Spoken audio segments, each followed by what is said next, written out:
Mapagpalang araw po sa lahat. Nais ko muling magbahagi ng salita ng Diyos na matatagpuan po natin sa Book of Matthew chapter 5 verse 3. Blessed are the poor in spirit, for theirs is the kingdom of heaven. Basahin po natin sa Tagalog. Pinagpala ang mga taong walang inaasahan kundi ang Diyos, sapagkat kabilang sila sa kaharian ng langit. Marahil po sa buhay natin, may mga bagay tayong inaasahan na minsan ay ito po ay nagpapaluyo sa kalooban ng Diyos.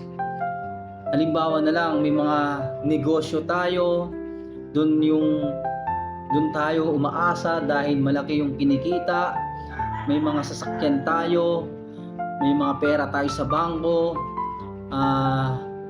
may mga alahas, may mga source na income na sa tingin po natin ay hindi tayo magkukulang sa pang-araw-araw. Ngunit ito yung bagay na minsan ay nakakalimutan natin na ang lahat ng ito ay mawawala. Kaya nga sinabi ng Diyos, mapalad ang tao na walang inaasahan kundi ang Diyos, sapagkat mapapabilang siya sa kaharian ng langit. Napakagandang mensahe, napakagandang salita na ating napakinggan sa araw na ito mula po sa dakilang kapahayagan mula po sa Biblia na itinuturo ng Diyos sa buhay natin na dapat sa Diyos tayo umasa, hindi sa ating lakas, hindi sa ating talino, hindi sa ating kakayanan o meron sa ating buhay, kundi sa Diyos po tayo umasa. Gaya po ni Haring David, hindi po tinignan niya kung anong meron sa kanyang buhay, kundi tumingin po siya kung ano po yung kalooban ng Diyos. Marami pong karakter sa Bible na hindi po tumingin kung anong meron po sila sa buhay.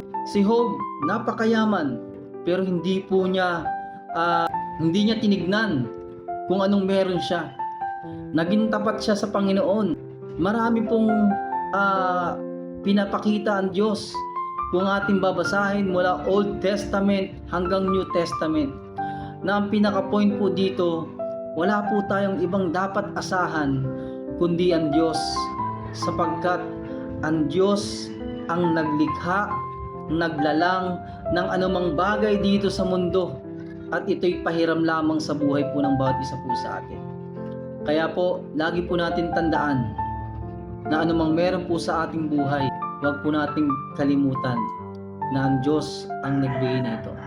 Kaya sabi nga po dito, kung sa Diyos lang tayo magtitiwala at mananampalataya, lahat ng imposible ay magiging posible sa Diyos.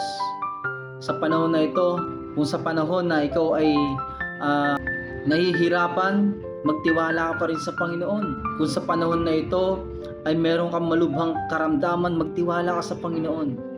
Kung sa panahon ito marami kang bayarin, gastusin, magtiwala ka sa Panginoon. Sapagkat ang sabi niya, siya yung nangako sa atin, mapalad ang mga taong walang inaasahan kundi ang Diyos. Kahit na sabi mo makanta mo man ng yung mga yaman dito sa mundo, pero kung hindi ka naman kabilang sa kaharian ng langit, baliwala po ang lahat ng anumang bagay dito sa mundo.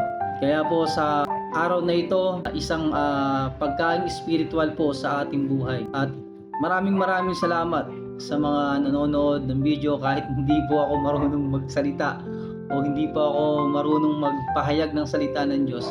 But hindi ko po tinitignan po yun, sapagkat sa Diyos po ako umaasa na siya po yung magkukunbik sa mga tao makakanood na ito, na magkakaroon din po sila ng time sa salita ng Diyos at magkaroon din po ng relasyon sa ating Panginoon.